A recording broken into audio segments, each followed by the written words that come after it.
Boa noite, amigos. Prazer estarmos aqui novamente para o SEAC no Lar. Oportunidade que temos de estudar o Evangelho de Jesus através de uma lição de uma obra espírita psicografada por Chico Xavier, tendo como autor espiritual Emmanuel. Desta feita, estamos estudando a obra Vinha de Luz e a lição de hoje será número 13. Comigo, uma vez mais aqui, o José Rubo, a quem eu convido para que também dê o seu boa noite a todos. Bem, boa noite, Maurício, boa noite a todos os que nos veem, que nos ouvem pela Rádio TV SEAC, todas as mídias sociais, né, para mais um Evangelho no Lar. Sempre com alegria que fazemos isso. Eu e o Maurício nos reunimos pelo menos uma vez por mês para estarmos aqui, nos dedicamos a essa tarefa, que é uma tarefa agradável, né, de fazer esse momento de oração, esse momento de reflexão com todos vocês. Mais uma vez, então, boa noite a todos, sejam todos bem-vindos aqui. Obrigado, José. Boa noite para você também. O Evangelho no Lar é uma grande oportunidade que nós temos de nos reunirmos em família para o estudo do Evangelho de Jesus, o estudo dos ensinamentos que Jesus nos ofereceu. E nós recomendamos que ele seja feito uma vez por semana, ao menos, em dia e hora específico, devidamente reservado, né, com antecedência necessária, para que o maior número possível de pessoas da família possam se reunir nesse estudo. Nós realizamos às quartas-feiras, no período de 18h30 às 19h30, aqui online, né, que é uma oportunidade que nós temos de chegar até o lar dos companheiros para realizarmos esse estudo. Em família, podemos fazer um dia específico, domingo, sábado, segunda-feira, aquele dia que melhor aprouver a todos, né? E que também não é necessário, né? É interessante, mas não é necessário que participem todos do lar, até porque pode acontecer de alguns não terem a disponibilidade do tempo, ou mesmo de não querer participar, não é? Há sempre, assim, algumas considerações que nós fazemos a respeito. Não há uma regra propriamente dita, tem que ser feito dessa maneira ou daquela, né? Mas a Federação Espírita costuma orientar que nós sigamos algumas etapas que facilita, se torna, pelo menos de uma maneira mais disciplinada, para que nós possamos realizar esse estudo, né? E aí nós dividimos, então, em algumas etapas, sendo que a primeira delas é a realização de uma prece, pedindo ali a permissão para a realização do encontro, a presença orientadora dos bons espíritos, né? Para que nós tenhamos, naquele momento, de fato, a nossa dedicação total a esse momento. Depois selecionamos uma parte do Evangelho segundo o Espiritismo, selecionamos uma lição, como fazemos aqui no SEAC no Lar, utilizando uma obra, né, que é o Vinha de Luz, como eu disse, é uma psicografia do Francisco Cândido Xavier, Chico Xavier, tendo por autoria espiritual Emmanuel. Mas, eventualmente, a pessoa pode utilizar qualquer outra obra de cunho evangélico e até mesmo o texto do Novo Testamento, né? Porque, nesse momento, tendo o objetivo do estudo do Evangelho, as nossas vibrações, a nossa mente estará focalizado nessa situação benéfica. Após a realização da leitura de um texto pequeno, não precisa ser nada exagerado, não. É um parágrafo, muitas vezes um único versículo, ou uma lição de uma página e meia, que nós fazemos aqui, nós partimos para as reflexões em torno daquilo que foi trazido pelo autor espiritual, o que foi nos deixado a partir do ensinamento de Jesus. Todos que participam podem oferecer as suas opiniões, as suas reflexões, e esse processo deve durar algo em torno de 15 a 30 minutos aproximadamente. Nesse programa, no SEAC do Lar, nós levamos em torno de 60 minutos, porque nós temos o tempo disponível, né, reservado pela rádio e pela TV SEAC, mas ele pode ser menor do que isso, evidente. Tendo terminado as reflexões, uma prece de encerramento, agradecendo a Jesus, agradecendo aos bons espíritos e mandando boas vibrações para aqueles que necessitam, para as crianças que porventura estejam desamparadas nos orfanatos, os idosos nas casas de repouso, aqueles que não têm nem mesmo essa acolhida, que muitas vezes estão nas ruas, também aos nossos vizinhos que convivem conosco num determinado local da cidade, ao nosso lar particularmente, aqueles que convivem conosco, e também podemos dirigir essas boas vibrações aos nossos parentes e amigos que, mesmo não convivendo conosco, fazem parte dos nossos interesses, das nossas mentalizações. E por que não aproveitar esse momento e mandar as boas vibrações também aos nossos governantes, aqueles que cuidam da cidade, que cuidam do Estado, que cuidam do país, e que são responsáveis diretamente pelo equilíbrio das situações da sociedade, não é? Às vezes nós temos maus pensamentos em relação a essas pessoas, mas o evangelho no lar é o momento de nós fazermos o bem, direcionarmos os bons pensamentos. As nossas boas vibrações vão fortalecê-los, inclusive para que tenham a boa vontade e a disposição de agir no bem, sendo esses que têm o poder em mãos. Então, o evangelho no lar é uma ótima oportunidade de nós procurarmos estabelecer as boas vibrações, o equilíbrio vibracional com todos aqueles que fazem parte da nossa convivência. E para o nosso lar, de maneira específica, é como se criássemos um campo de vibração, um campo de força que proteja a nossa casa das vibrações negativas que, porventura, possam estar sendo direcionadas, possam estar naquela localidade, né? Nós sabemos o efeito que a oração tem em relação à transformação das pessoas. Começando por nós, transformando o nosso coração, transformando o nosso pensamento, nós fortalecemos ainda muito mais, não é?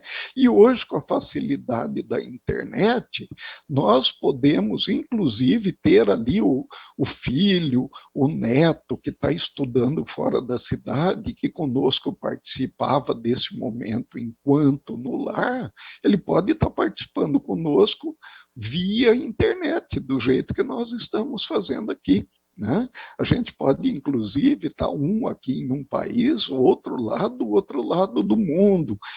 As reuniões humanas, elas acontecem por vibração e por sintonia mental.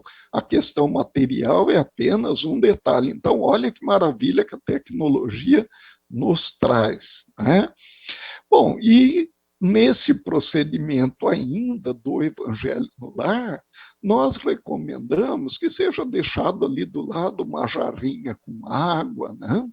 Porque a prática da magnetização da água, ela não é unicamente espírita, né? Mas o espiritismo compreende a magnetização da água, a transformação molecular, como uma possibilidade de você ter ali como se fosse um lenitivo, né? Um remédio para aquelas doenças ou para aqueles males, mesmo a irritação do dia a dia. Então, é importantíssimo, é interessante. Se não quiser também, não tem problema nenhum. O próprio ambiente do Evangelho no Lar, ele já traz, né, esse clima favorável, esse clima satisfatório, mas a água é sempre uma possibilidade, ela é magnetizada, né, pela ação dos espíritos, pela nossa própria boa vontade, a nossa mentalização, e que nós podemos, depois da reunião, sorver ali um copinho desses de café de 50 ml da água, né? E podemos também, durante a semana, caso tenha colocado uma jarra, nós podemos fazer o uso também. Então, é um momento importante, é um momento muito interessante, é um momento de proximidade com Jesus, onde a família, o lar, se aproxima de Jesus. Né? Algum comentário, José?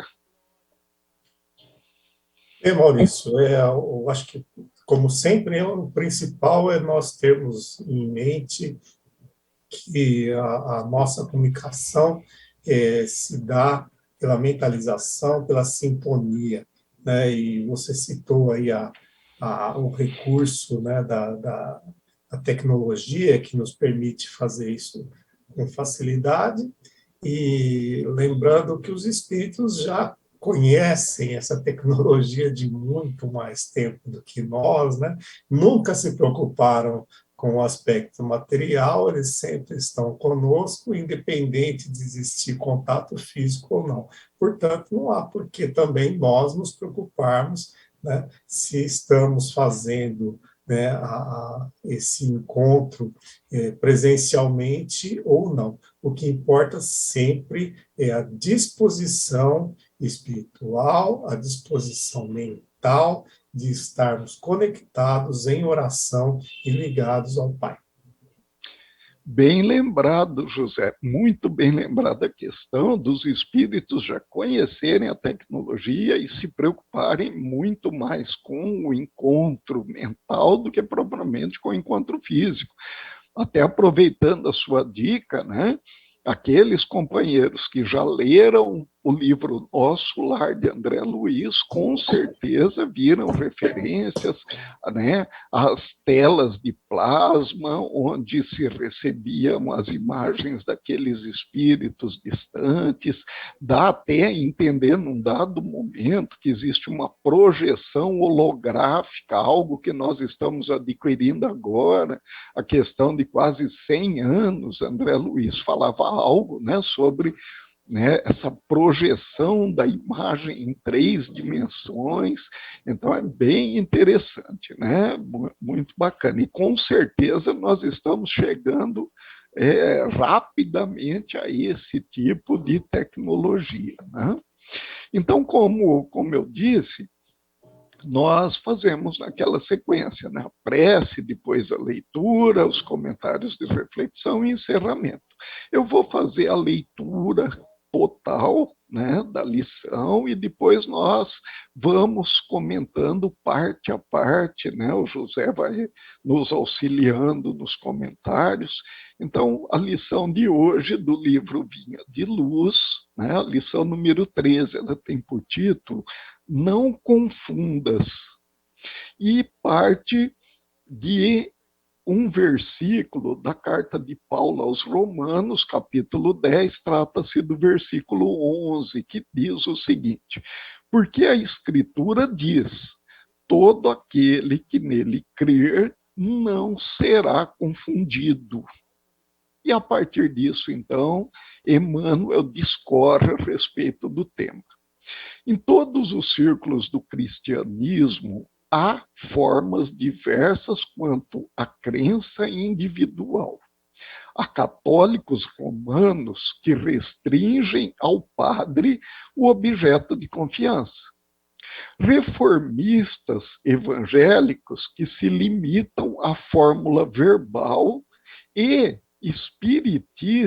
espiritistas são os espíritas, né, que concentram todas as expressões da fé na organização mediúnica.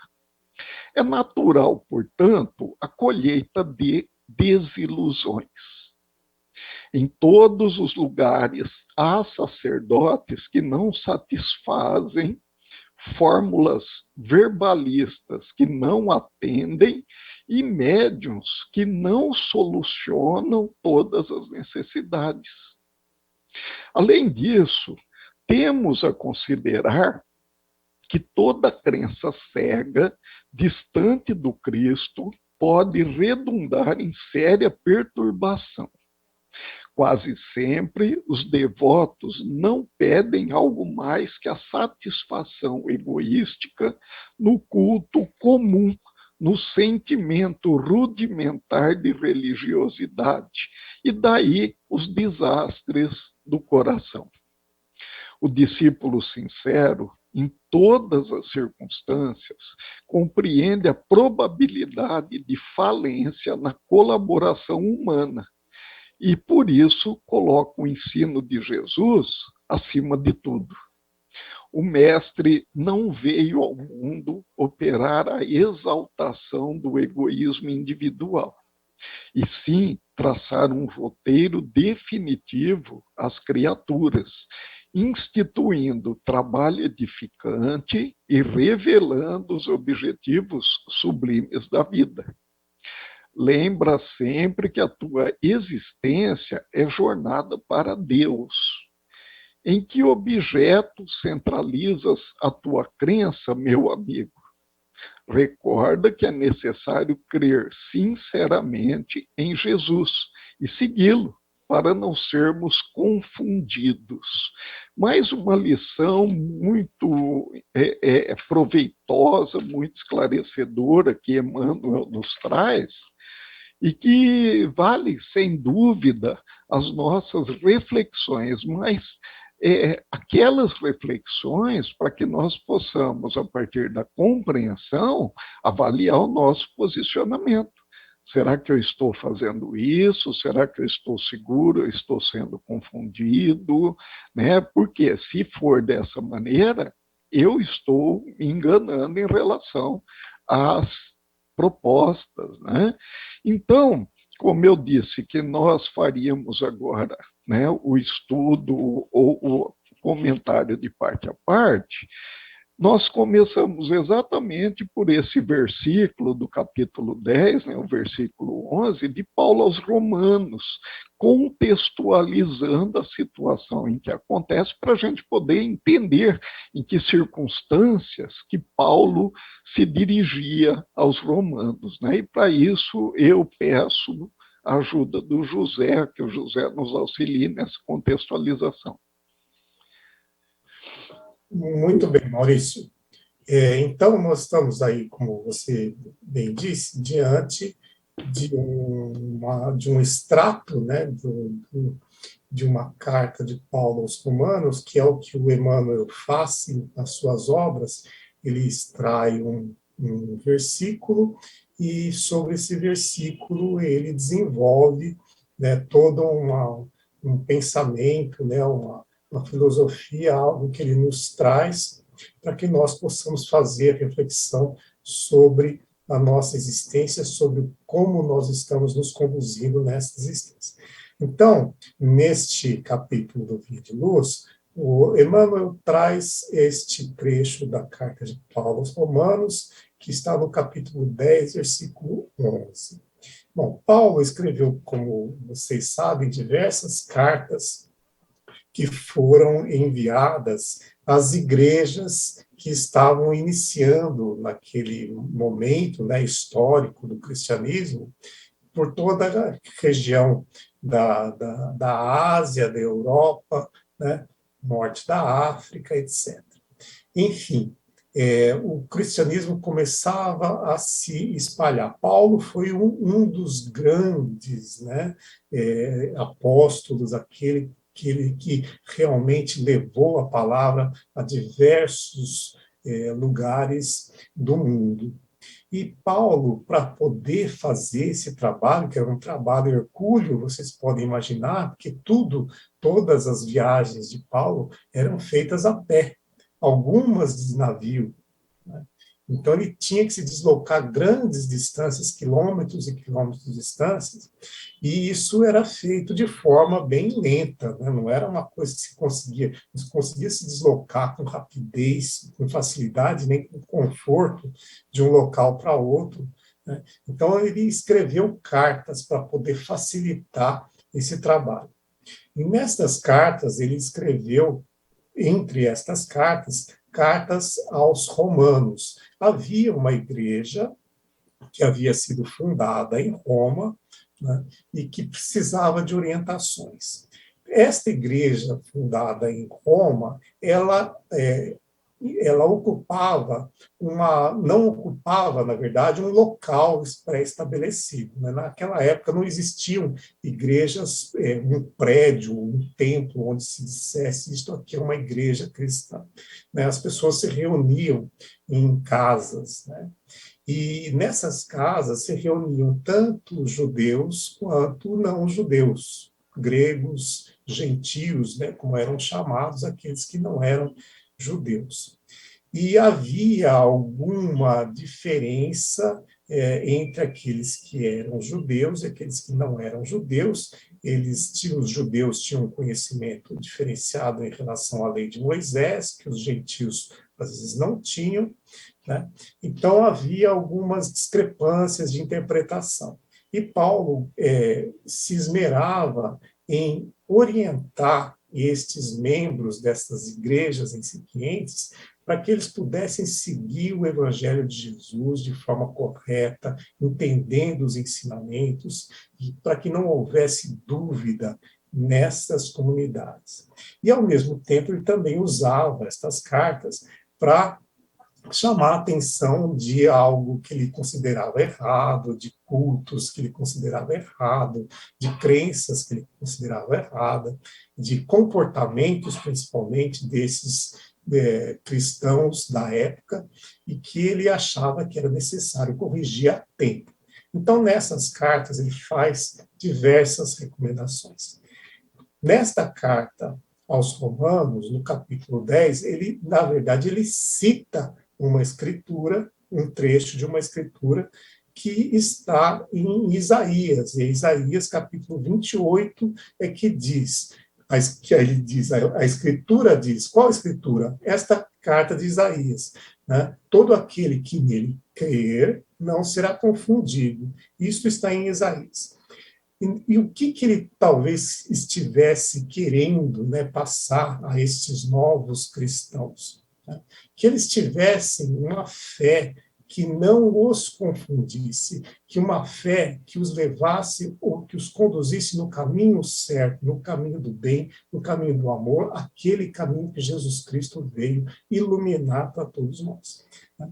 Então ele traz esse alerta de que aquele que realmente crê, aquele que tem a fé inabalável, aquele que assimilou, não somente o que crê porque o outro o convenceu a crer, mas aquele que assimilou a palavra do Cristo, aquele que abraçou a palavra do Cristo, aquele que tomou o Cristo no seu coração, aquele que tem esta fé firme, ele não se confunde com os erros, com as dúvidas, com o caminho que seja o caminho mais fácil, aquele que nos leva para o lado errado. Então, esta é a colocação de Paulo nesta carta aos Romanos, chamando as escrituras de Isaías para que aquelas pessoas, veja só, ele falava para judeus e para gentios, os judeus tinham um grande conhecimento de toda a lei de Moisés, de todas as escrituras antigas, então eles assimilavam isso com uma facilidade maior. Ele coloca isso, e esta colocação de Paulo, que é trazida até nós, para os tempos de hoje, através do Emmanuel, que, né, faz esse extrato da carta de Paulo, nos serve também para que nós a apliquemos na nossa vida. É atualíssima a expressão de Paulo. chama Isaías, coloca na sua carta e apresenta aos romanos. Quem são os romanos de hoje? Somos todos nós. Muito bem, obrigado, José. Acho que é uma excelente explanação, né, contextualizando, mas com uma explanação fantástica a respeito da situação em que ocorre e que, de fato, serve para todos nós. Né? E como eu disse, então, nós vamos agora, passo a passo, parágrafo ou grupo de parágrafos, e nós vamos analisando. E logo no primeiro parágrafo, nós temos uma informação muito interessante, né, a respeito dessa compreensão. Em todos os círculos do cristianismo, há formas diversas quanto à crença individual. Então, veja, ninguém fica de fora, está falando todos os círculos do cristianismo. E se nós voltamos lá na questão do versículo, né, dessa carta de Paulo, né, todo aquele que nele crer não será confundido, ou seja, não terá dúvida, não terá dúvida. Por isso a importância, né, de se crer, mas não é aquela crença, como o José falou, porque alguém disse, aquela crença que te leva à compreensão. E olha só, quanto à crença individual. E olha onde que nós chegamos nesse ponto. A relação com Deus é muito pessoal. Ela é de cada um. Cada um se relaciona com Deus à sua maneira, se relaciona com o Criador à sua maneira. Inclusive aqueles que dizem não acreditar, aqueles que são ateus, é uma forma de relacionamento. Né? Por quê? Porque Deus é o absoluto e nós somos o relativo. Então, o relativo ele se relaciona com o absoluto, mesmo que ele não queira. Talvez ele não entenda. Né? É um conjunto de valores e crenças pessoais que vão nos levar a esse relacionamento, conforme a crença individual. O que a religião ou as religiões podem fazer? Elas nos mostram, né, como ela compreende Deus, como que a doutrina compreende o Criador. O Espiritismo, por exemplo, logo na primeira questão do Livro dos Espíritos, ele nos diz que a inteligência suprema e causa primária de todas as coisas, né? Então é assim, é a origem de tudo, é isso que é a causa primária, é a origem de tudo.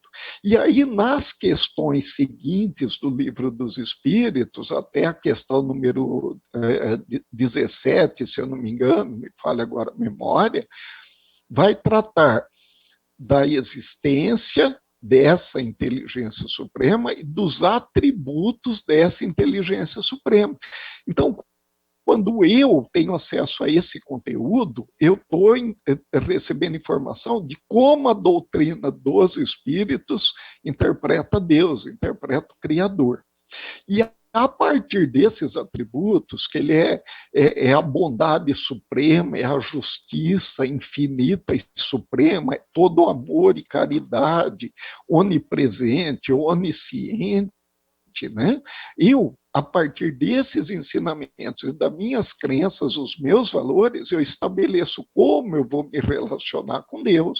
Então, as minhas orações, elas têm uma condição toda especial, porque ela é parte desse princípio. Aquilo que eu peço, aquilo que eu agradeço, parte desse princípio, né?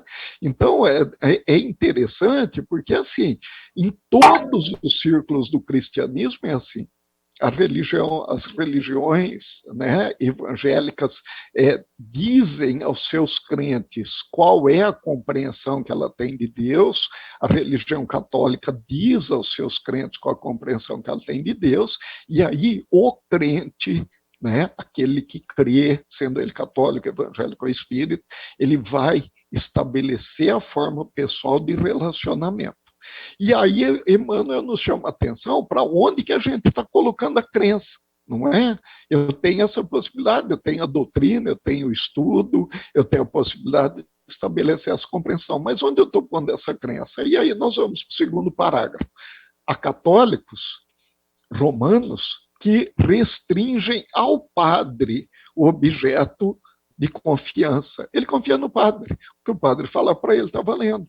Pode acontecer lá na igreja evangélica, o pastor também, né? A pessoa acredita no pastor, ela não se detém a uma leitura, uma interpretação, a colocar em prova as experiências da vida, ela acredita naquela pessoa que está ali, ela coloca a confiança naquela pessoa. Reformistas evangélicos que se limitam a uma fórmula verbal, né? Então, aqueles, por exemplo, que conhecem de cor a palavra da Escritura, mas ele se limita a isso. Então, ele, qualquer coisa que você fale, orientação que ele precisa te dar, às vezes até serve para você, mas ele está se limitando àquilo que está na Escritura, que muitas vezes ele não pratica, ele não acredita, ele não colocou à prova, ele não experienciou nada disso, né?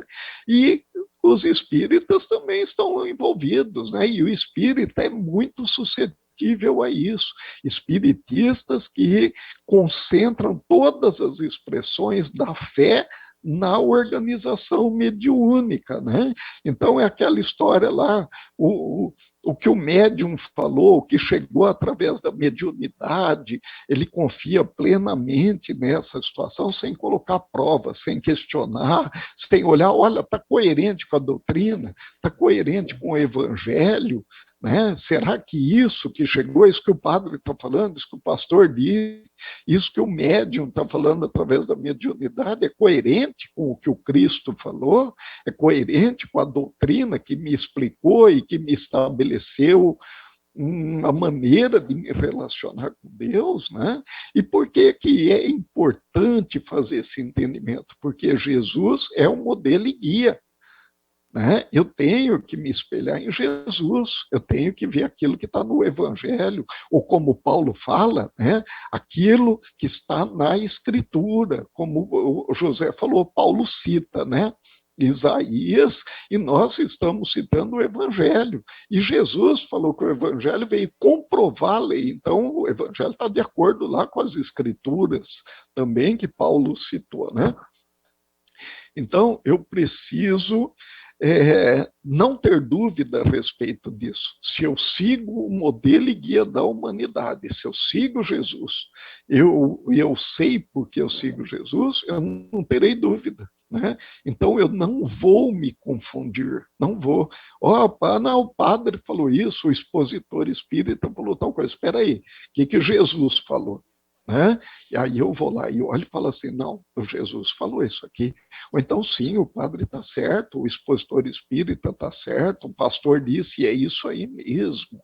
Né? Eu não vou me confundir, porque eu sei a fonte limpa, a fonte precisa, que vai saciar minha sede, que vai me deixar inteirado das situações com as quais eu vou me conduzir durante a vida, não é? José? Maurício, veja só, então, né?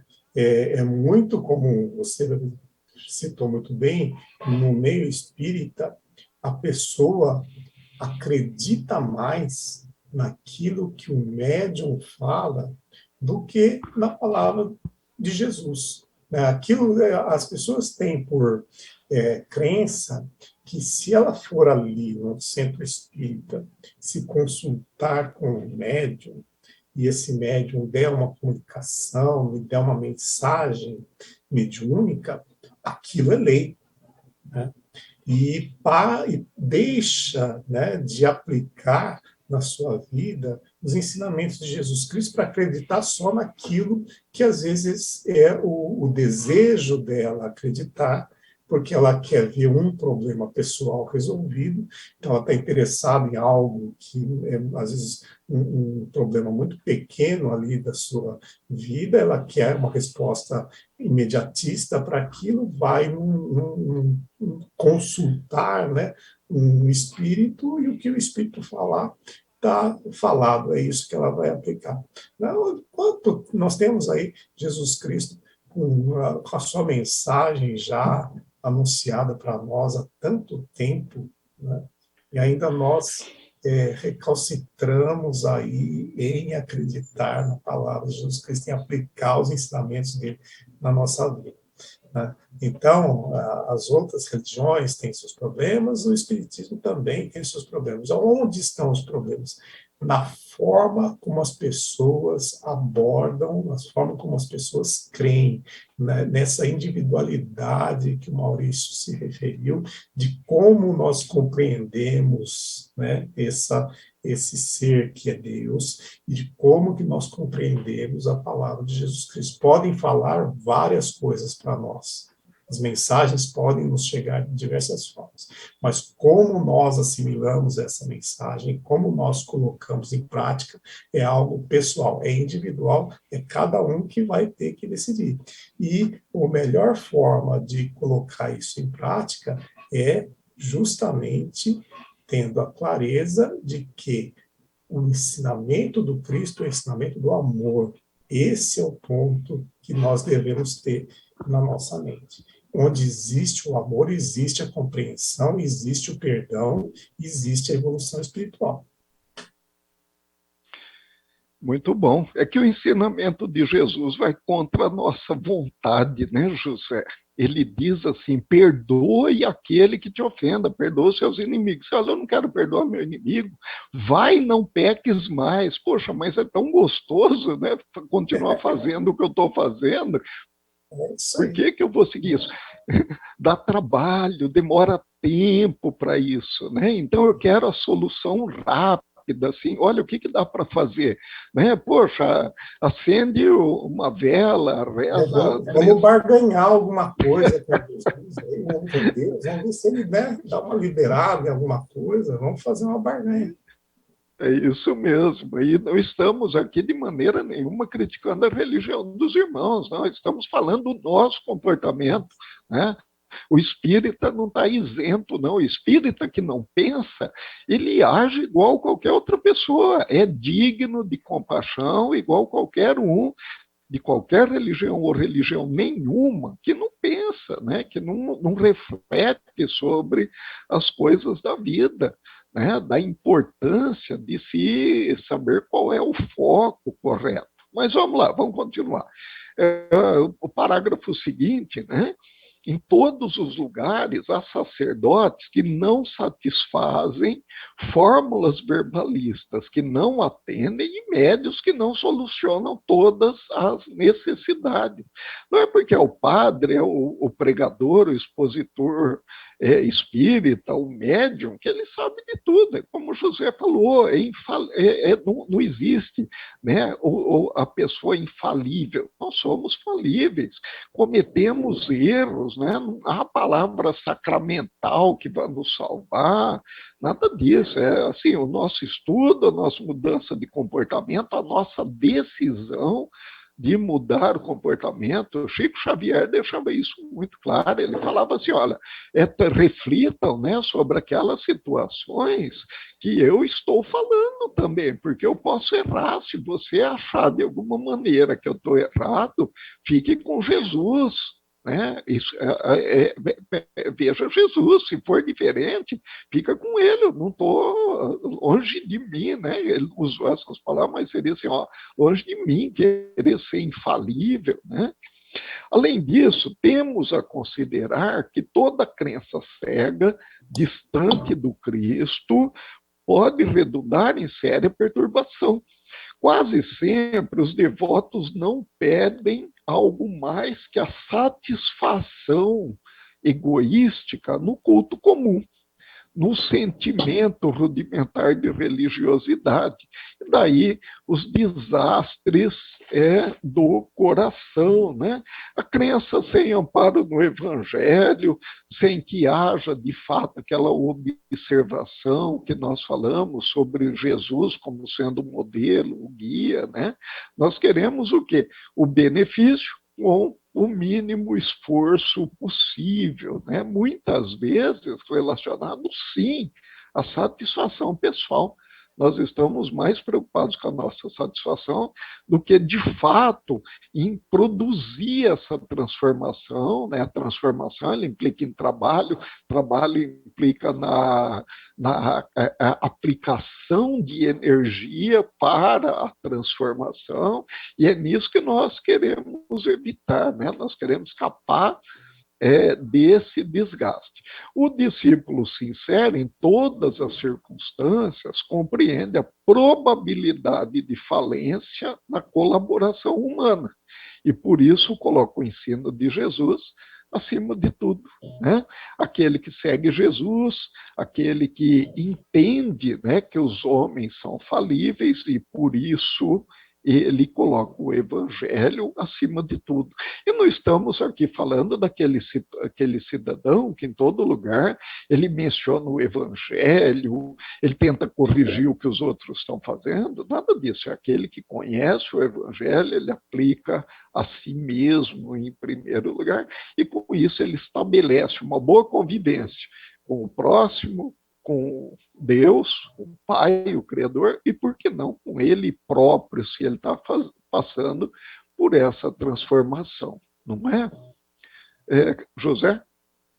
Então, você veja, nós acabamos colocando a nossa crença em situações e palavras que não são aquelas realmente que são do ensinamento de Jesus, né? E aí nós confiamos em quem? Em pessoas. Esse é o nosso grande erro. Nós confiamos nas pessoas e não propriamente naquele que veio nos dar o exemplo, o modelo nosso que nós temos, que é Jesus.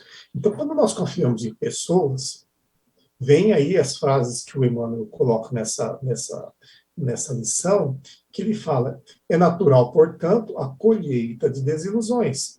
Vem daí os desastres do coração. Ou seja, as nossas decepções todas acabam acontecendo porque nós colocamos a nossa evolução, a nossa felicidade, o nosso bem-estar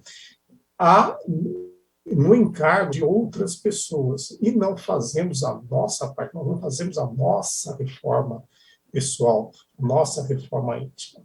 É aí, nesta reforma íntima, que a fé, né, correta, a fé nos traz, essa reforma íntima é que nos traz a paz, nos traz a serenidade. Então, o que o Emmanuel está colocando aqui para nós é isso. Coloquemos a nossa fé onde é válido colocar a nossa fé.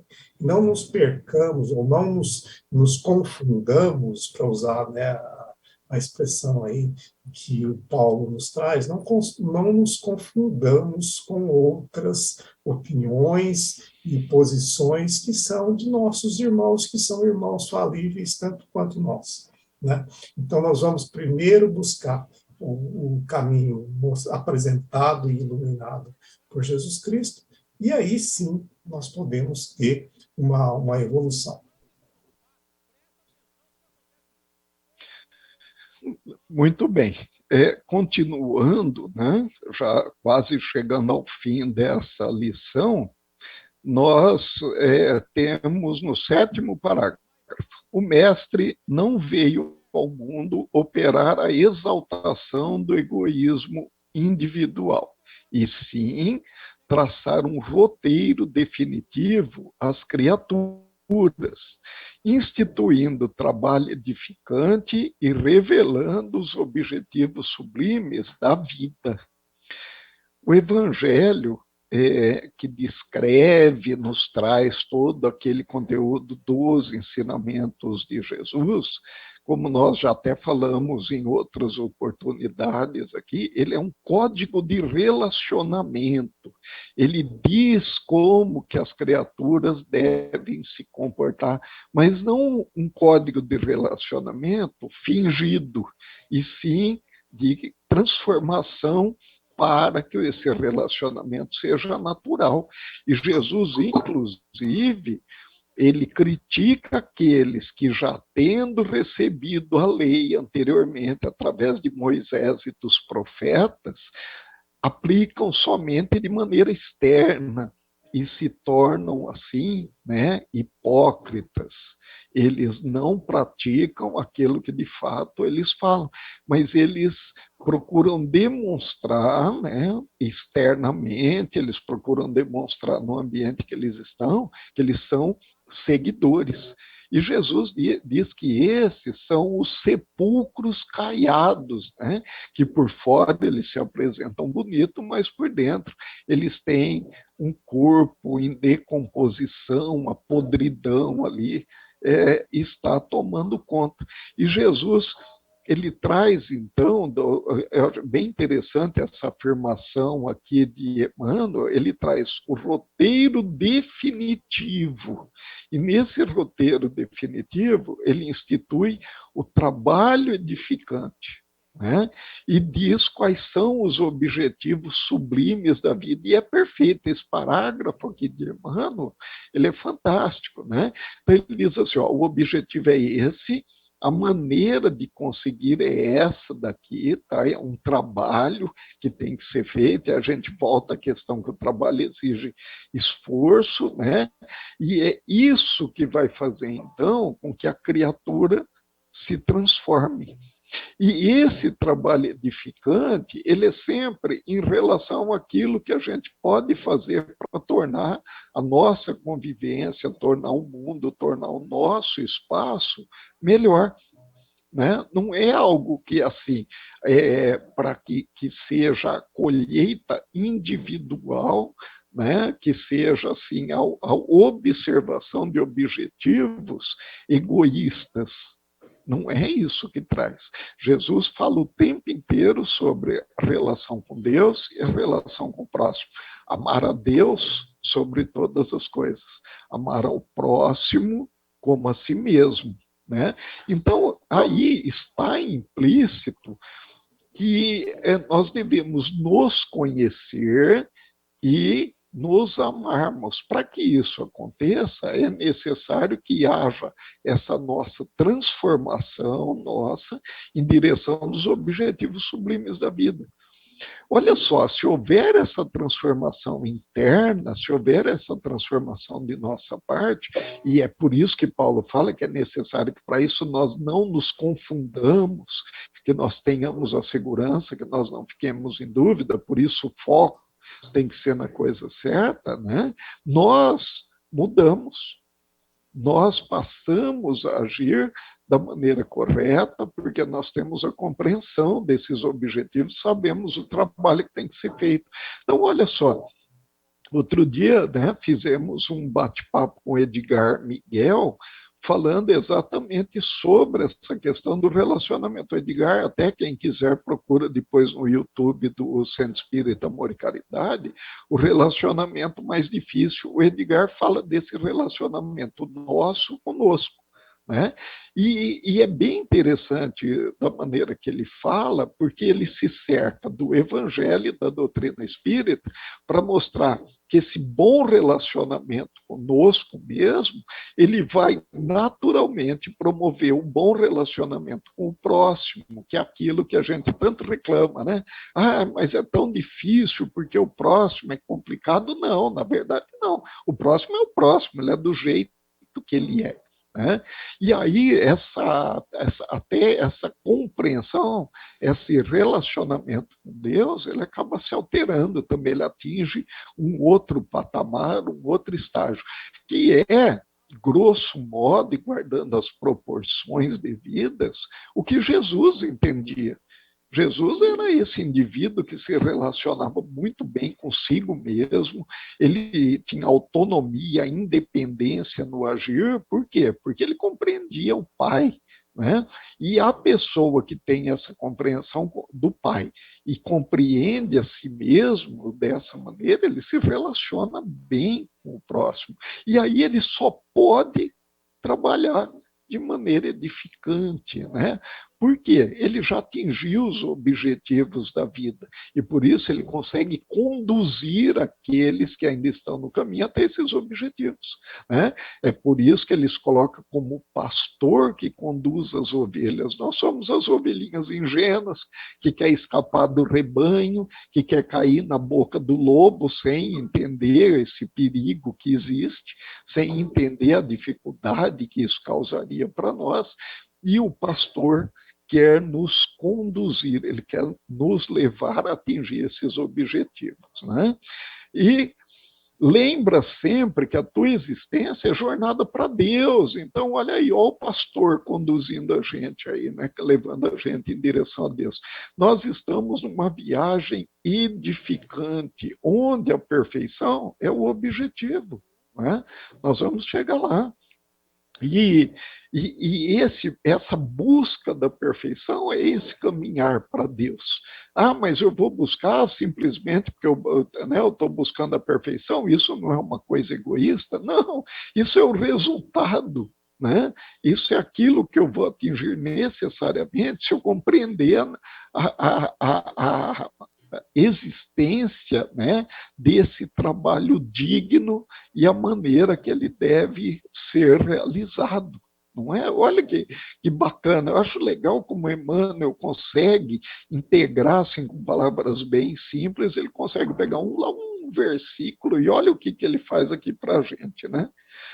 José?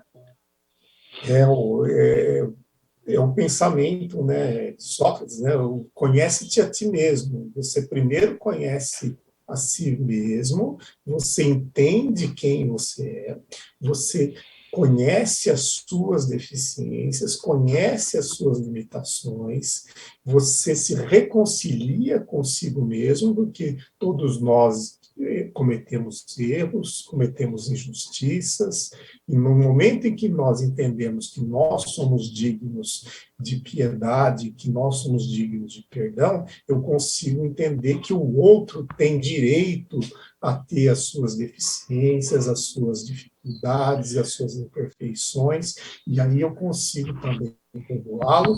Esse relacionamento que nós estamos nos referindo se torna muito melhor, porque eu conheço, eu sei até onde eu posso chegar, e eu dou o direito ao meu semelhante de também ter as suas limitações.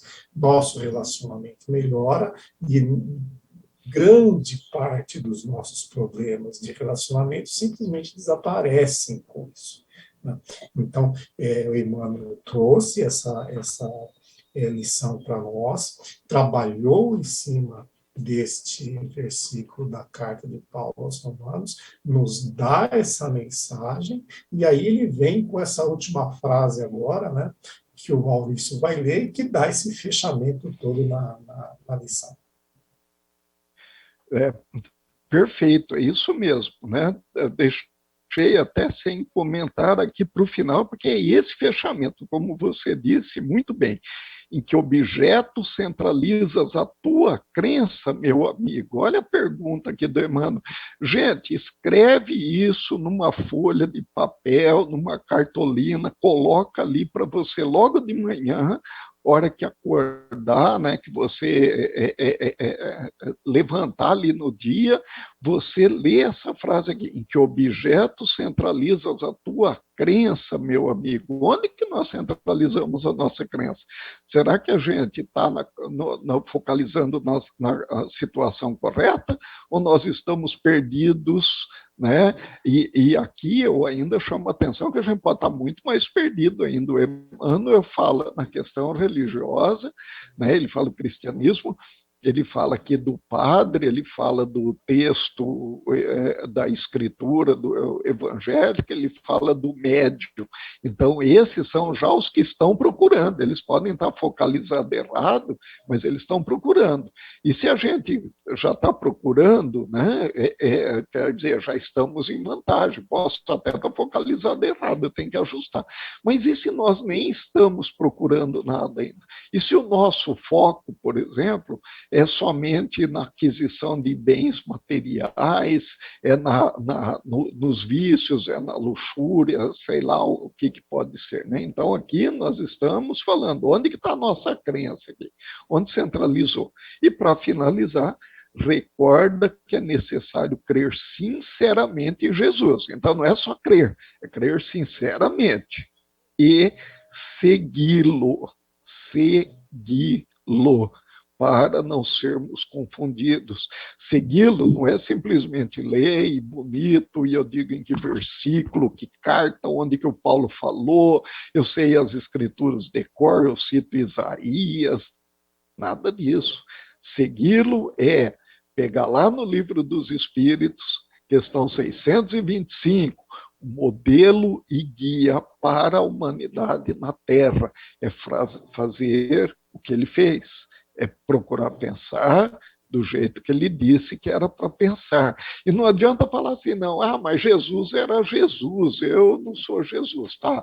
Vamos lá de novo e vai ver assim, modelo e guia para a humanidade na Terra, num planeta de expiação e prova. Então, é possível, sim. Não adianta ficar falando que Jesus é Jesus, não. Ele não fez nada que a gente não possa fazer. Ele mesmo falou isso, né? Que a gente podia fazer tudo que ele fez e mais, não é? Então, o que eu tenho que fazer? Tem que começar a colocar em prática. Eu sigo Jesus. Você segue Jesus? Analisa seu dia. Não sou eu que vou te cobrar, não. Né? Analisa seu dia. E isso eu acho que cada um de nós deve fazer. Estamos seguindo Jesus? Olha, eu estou seguindo Jesus. Eu tenho umas falhas aí, de vez em quando eu dou uma pisada na bola, ainda falho muito, claro, somos infalíveis, tal, mas já estamos seguindo. Eu estou com o foco correto? Sim. Né? Então, eu não vou me confundir. Quando aparecer a situação que eu tenho que tomar decisão, eu vou saber onde procurar, eu vou saber o que ponderar. E aí eu não terei dúvida. É isso que Emmanuel nos traduz desse aviso que Paulo deu aos romanos. E por que Paulo deu esse aviso? Porque eles ficavam em dúvida. Eles não sabiam, eles falavam, eu sigo isso ou sigo aquele? Eu sigo essa orientação ou sigo aquela? E Paulo falou assim, olha, está nas escrituras, segue aqui, não precisa ficar em dúvida. Se você sabe onde que está, não tem motivo para dúvida. Não se confunda, não é? Na verdade, quando a gente trata todo esse assunto, ele parece que ele fica bem mais simples, né, de se entender. Por isso a importância de semanalmente discutirmos esse tema. José, seus comentários para a finalização. Estamos chegando ao fim. Maurício, acredito que cobrimos toda a lição. Ficou muito bom, muito bem esclarecido, né? Nós temos que nos dedicarmos a essa reforma íntima, continuarmos trabalhando. Nós somos falíveis, como você disse, nós vamos ainda errar, nós possivelmente ainda vamos nos confundir com alguma coisa, mas é preciso ter a serenidade de saber, estamos no caminho, sigamos esse caminho iluminado que Jesus nos apresentou, que ele é o modelo, ele é o guia, ele segue na frente. Tá? Se eu tropeçar aqui ou ali, faz parte dessa caminhada, mas nós temos que continuar avançando. Muito bem. José, você poderia fazer a prece de encerramento? Eu já me despeço já dos nossos amigos, até a semana que vem, com outra dupla de companheiros aqui no SEAC no Lar. Eu deixo meu boa noite a todos, que Jesus nos abençoe e retorno para você, José. Ok, Maurício, boa noite, obrigado, né, pelas explanações que você nos ofereceu, e a todos nós, tenho certeza que todos, né, aproveitamos bastante de tudo isso que foi discutido aqui hoje.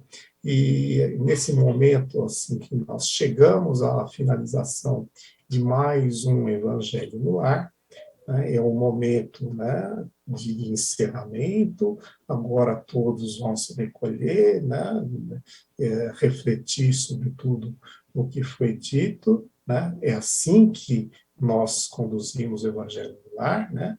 O Maurício, no início da explanação, ele coloca muito bem, né, toda a estrutura do Evangelho no Lar, né? Então, agora é o momento do encerramento. Nesse momento do encerramento, nós fazemos a nossa oração de despedida. Que o Pai Celestial nos abençoe, continue enviando até nós os seus amigos espirituais que nos acompanham, que nos esclarecem o pensamento, que estão conosco, dispostos a nos ajudar, dispostos a nos manter com a mente aberta para o aprendizado da palavra de Jesus Cristo.